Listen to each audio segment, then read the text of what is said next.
Hello everyone, in this video we're going to talk about the slope-intercept form of a line.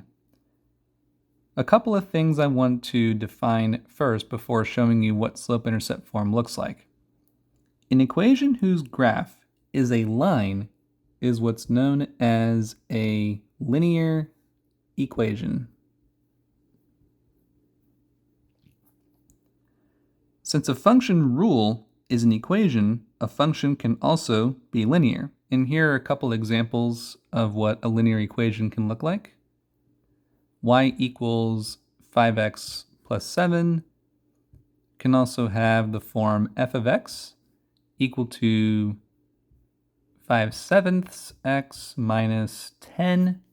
These are just a few examples, and there are countless examples we can come up with for linear equations. Not all equations are linear. We'll talk about those in later videos. Here's another important term. The y-intercept is the y-coordinate of the point where a line crosses the y-axis.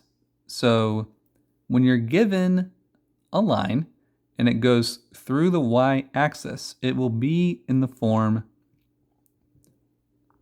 of 0, a number. That number could be positive, it could be negative.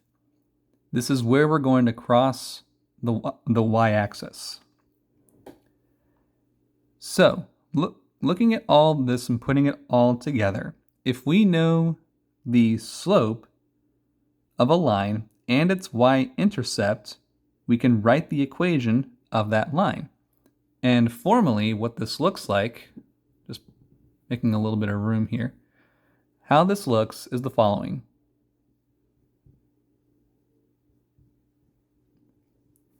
Y equals mx plus b, where m is our slope and b is the y-intercept.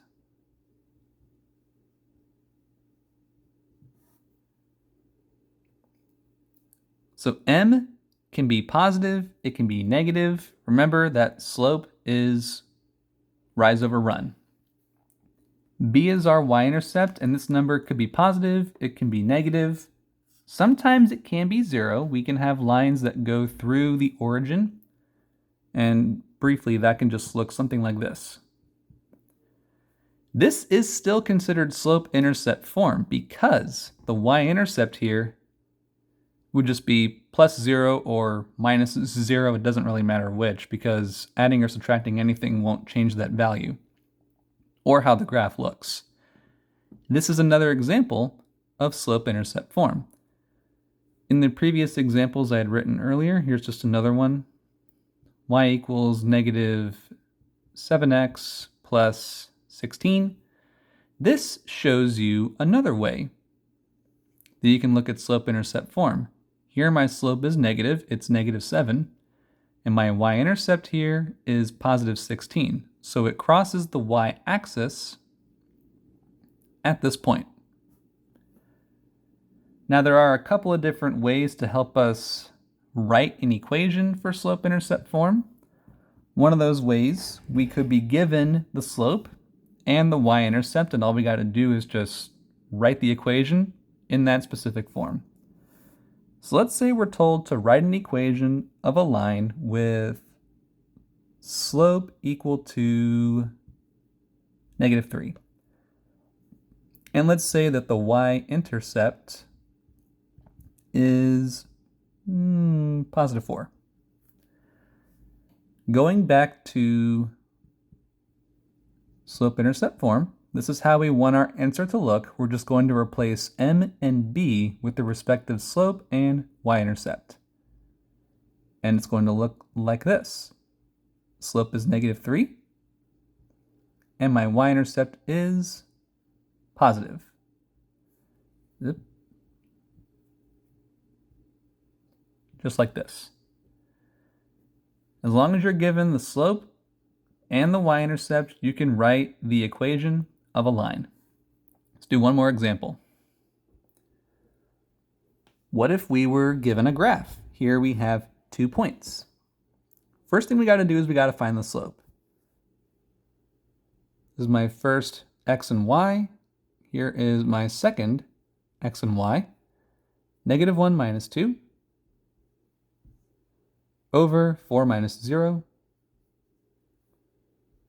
-1 minus 2 is -3 over 4. This is my slope. It is -3 over 4.